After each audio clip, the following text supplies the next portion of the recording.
তিন ব্যক্তির ঠিকানা জাহান্নামে। মানুষের জাহান্নামে যাওয়ার কারণ তিনটি বড়। আমার শায়েখ আল্লামা মুফতি মুশতাকুন নবী বলছেন, দামাত বারাকাতুহুল আলী, তিন কারণে অধিকাংশ মানুষ জাহান্নামী হবে। এক, গাফলতের কারণে, খামখেয়ালি। নামাজ পড়তাম না, কি লেগে ভাল লাগে, ভাল লাগে না, কেমন না বুঝিয়ে না, কেরম জানি লাগে, কেরম লাগে না, হে কইতারি না, কেরম লাগে। তোরে টাঙ্গাইয়া ফিডন দরকার বেটা, তোর রোদের মধ্যে ফিডন দরকার, তোর তো কেরম লাগে বেটা, বেউকুফ। তুই কি ফেলাস্টিক বেটা, কথা কইলা এটা মানে গাফেল আর কি, খামখেয়ালি।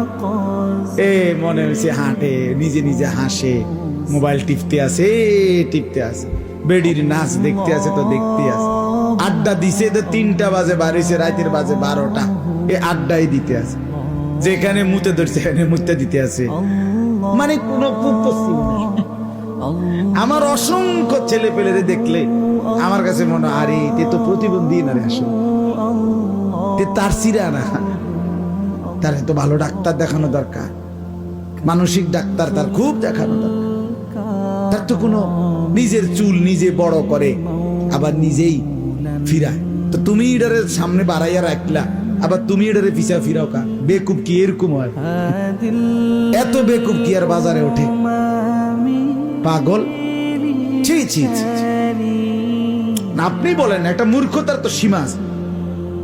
আপনি এটারে নিচে রাখছেন, আবার একটু পর পর আপনি এটার উঠে উঠান, আবার নিচে উঠালেন, আবার আপনি আমারে কি বলবেন, কি হুজুর আপনি এরকম শুরু করছেন? ভালো মানুষ ওয়াজে না করবেন, আপনি ডেরেলে এরকম কে শুরু করলেন?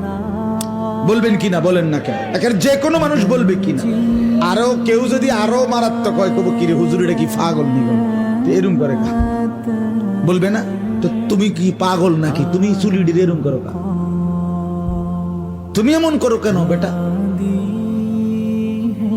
নিজে নিজেই হাসে, নিজে নিজেই কাঁদে, নিজের চুল নিজেই টানে, নিজের মোবাইল দিয়ে নিজে নিজেই ছবি তোলে। আহ,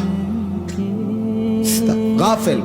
অর্থাৎ কে আমি, পরিচয় কি, কোত্থেকে আসলাম, কে আমাকে পাঠাইলো, আহা কেন আসলাম, করছি কি, কিচ্ছু জানে না।